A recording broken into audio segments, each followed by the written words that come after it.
Hi everyone, this is your Algebra 291A, the rest of the questions.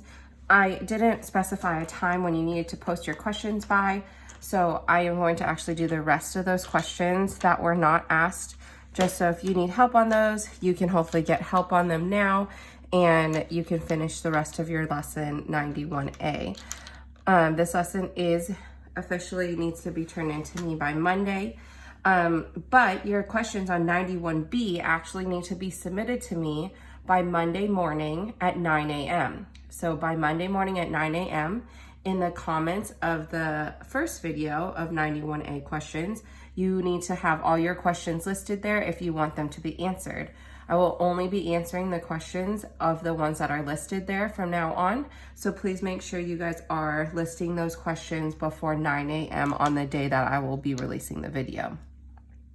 So if we go and look at 91A, the questions that were not specifically asked, I'm not going to go through them fully, but I will get you started on them to hopefully help you for those of you that may be struggling. So for number 1, we have the pressure of a quantity of an ideal gas at a temperature of 127 degrees Celsius was 740 millimeters of mercury. If the volume was not changed, what would the pressure be if the temperature was raised to 1,327 degrees Celsius? So we have the equation P1V1 over T1 equals P2V2 over T2. But if you look at the problem, it says that the volume was not changed, so therefore we don't need the V2 and the V1 in the equation. We do need to convert our degree. So my T1 is actually starting at 127 degrees Celsius, but remember that this has to be in Kelvin, so we're going to add 273 to that. And that's going to give us 400 kelvins. And then our T2 is starting at 1327, but we need to add 273 to that as well. So 1327 plus 273 will give us 1600. Now I think we have all the information we need because it says that the pressure was 740. So P1 would be 740 when the temperature, well, we figured out was 400, is equal to, we need to solve for our pressure too, when our temperature was 1600. Now you're going to solve this through cross multiplication. So we have 400x is equal to 740 times 1600. Okay. Now moving on to number 2. We have the solution in a large container with 60% alcohol, and the solution in the small container was only 30% alcohol. How much of each should be used to get 300 milliliters? That is 42% alcohol. So number 2, we have 2 containers that we're going to be adding together to get our final solution. It says that our large container contains 60% alcohol. Our small container contains 30%. And we need a solution that's 42%, and we want 300 milliliters of that. So we have X and we have Y. So we have 2 unknowns in here. Now we're going to have 2 equations. We're going to have the weighted equation, which would be 60X plus 30Y is equal to 42 times 300.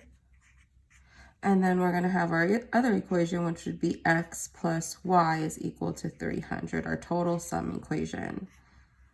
Now you can solve that by either using substitution, or you can solve that by using elimination. Now number 3, it says the container held the compound As4O6. What was the percentage by weight of the arsenic As in this compound As75 and O16. So number 3, you're going to start by making your tic-tac-toe graph. So we have As4, and then we have O6, and then we're going to have our total.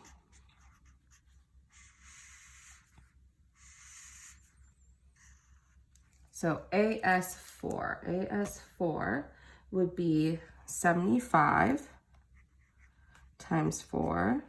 OS6 would be 16 times 6. So 75 times 4 would give us 300. And then 16 times 6 would give us 96.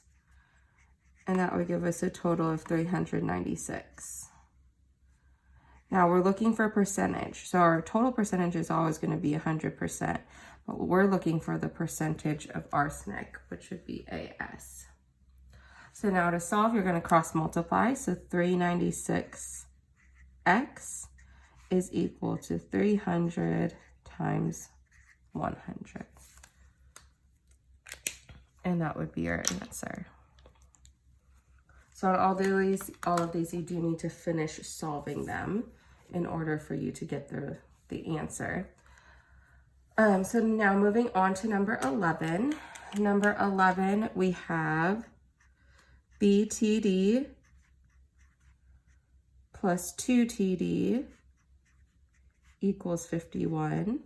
And then I have BTD minus 2TD equals 39. And on this one, what I want to do is I'm trying to solve for B and then I'm trying to solve for TD. So what I'm going to do is I'm actually going to multiply this bottom equation by -1. And the reason I'm doing that is because I actually want to solve for TD right away. So my top equation is going to stay the same at BTD plus 2TD equals 51. My bottom equation is going to turn into negative BTD plus 2TD is equal to negative 39. Now when I do this, my BTDs are going to cancel, and I can add the TDs together to get 4TD, and then I have 51 minus 39, which gives me 12. So now all I have to do is divide by 4, and I know what TD is equal to. My TD is going to be equal to 3.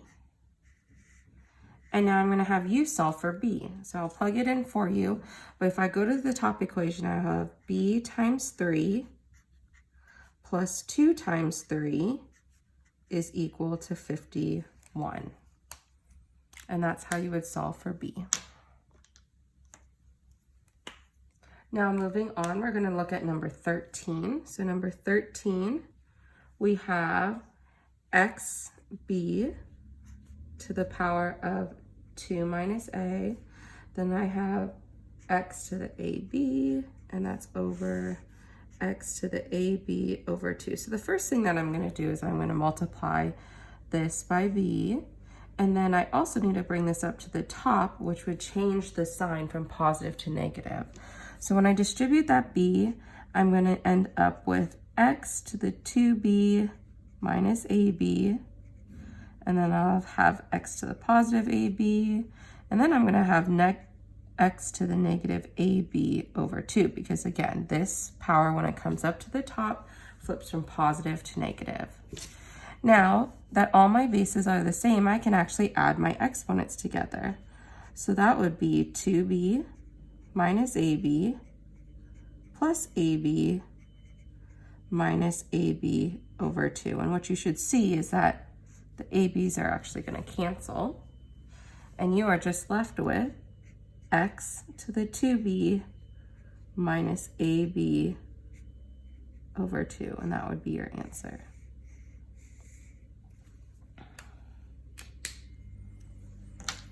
Okay, and now I'm moving on to number 14. So number 14 on this lesson. So number 14, we have A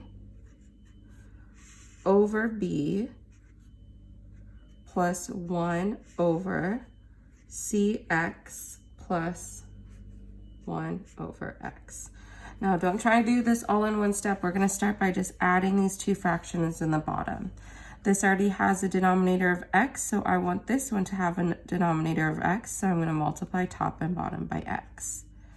So I have A over B plus 1 over, And in this denominator, when I multiply x times cx, I get cx squared plus 1 over x. Now, to deal with this complex fraction right here, I'm going to multiply the denominator by the numerator, which is essentially just multiplying it by its reciprocal. So you'd flip it, everything else stays the same at b plus x over cx squared plus 1.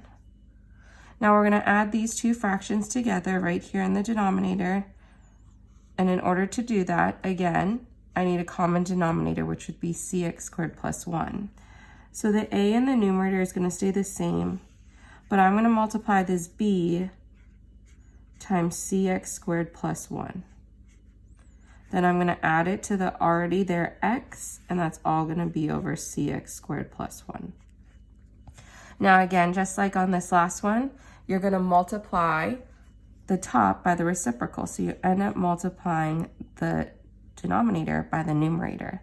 And you can distribute that, which would make that a cx squared plus a all over, and you can distribute that b, which would give you b cx squared plus b plus x. And that would be your answer. So this is all about adding fractions and then multiplying by the reciprocal. Adding fractions, then multiplying by the reciprocal. That's all you're doing. So for number 15, that's going to follow the exact same steps. So it would be m over, and this would be a plus ma over a plus m over a. So in order to add these two fractions with the denominator together, we're going to make a common denominator. So I'm going to make a common denominator of a. Everything else is going to stay the same. So I have m over a plus ma over a times a would be a squared plus m. This is all going to be over a. Now to get rid of this complex fraction we have right here, you're going to multiply the denominator by the numerator, essentially multiplying by the reciprocal. So I have m over, this would be a, plus, when I multiply ma times a, it's going to turn into a squared m over a squared plus m. Now you're going to add these two fractions together in the denominator by making a common denominator. That common denominator is going to be the a squared plus m. Now this one already has that, so you don't need to multiply this a squared m by anything. You're only going to multiply that a over there. And again, you can distribute that. A times a squared would be a cubed. A times m would be am plus the a squared m. And that's all going to be over a squared plus m. Now again, just like I said on the last one, to get rid of the complex fraction, you multiply the denominator by this numerator right here. And again, you can distribute that, which would be m times a squared would be a squared m plus m times m, which would be m squared.